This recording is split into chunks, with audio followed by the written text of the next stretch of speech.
Tinfayo story is about Uganda, the citizens of Uganda, the leaders of Uganda, and their relationship.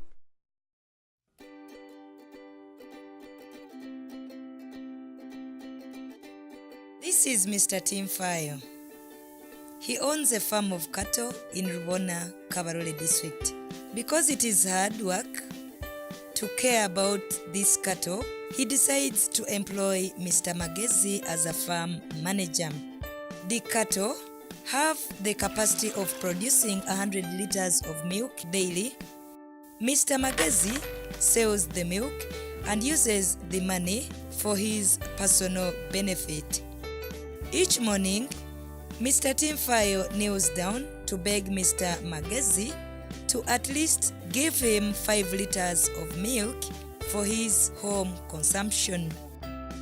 One day, Mr. Tinfayo tries to go to the farm to count the animals and verify the liters of milk produced, but he is chased by Mr. Magezi. The operations of the farm are not a concern of Tinfayo. 2 weeks later, the contract of Mr. Magezi is expiring. This time, Mr. Magezi gets a good-looking cow and 20-liter jerrycan of milk and takes it to Mr. Tinfayo. Tinfayo gets very excited, renews the contract of Mr. Magezi as a farm manager, and increases his salary.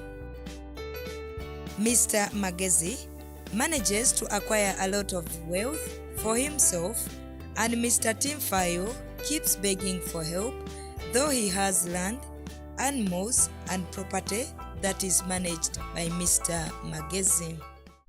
In the Tinfayo story, we have the character of Tinfayo, and Tinfayo means the citizen of Uganda. We have the character of the farm, and the farm means Uganda as a country.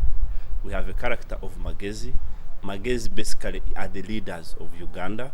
And we have character of resources that include milk and cows, which signifies the resources we have in the country, taxes and what have you. The whole story is about the situation of Uganda, where citizens of Uganda, who are actually owners of Uganda, who actually pay taxes in Uganda, have I don't care attitude, and the leaders of Uganda are over exploiting them.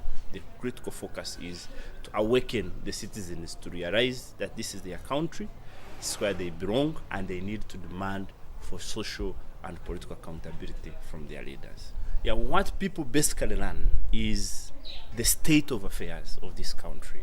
How, amid these vast resources, amid this so much taxes that we pay, we do not get value for those taxes, basically because the leaders are swindling the money and diverting it in the ways that do not benefit the citizens of Uganda.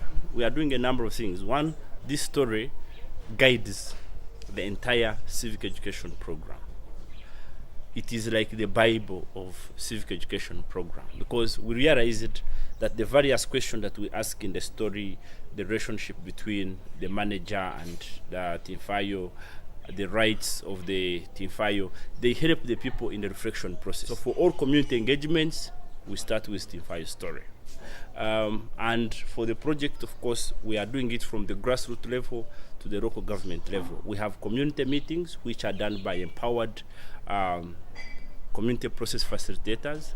We have a change agent network of over 2,000 change agents who also have understood the story and they are spreading it in the communities.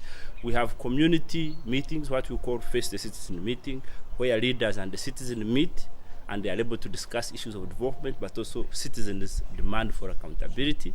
We have interactive radio programs where leaders and citizens come and engage on effective issues. We have public debates. It is very, very vital for citizens to be part of the governance process. Citizens have a right to participate in the governance processes of their own country. And for citizens to be able to participate in the governance processes of their own country, they need to be informed. They need to be aware of their own rights and responsibilities. There is need for the citizens to be able to know that, why am I going to cast my vote? And after I've cast my vote and signed this social contract, what is it that I should do? I should be able to follow up. The tax that I'm paying, is it doing what it's supposed to do? So the competent citizenry helps in the checks and balances of the governance. And the competent citizenry enables the government to deliver efficiently and effectively to the services of the citizen, which is what we desire for.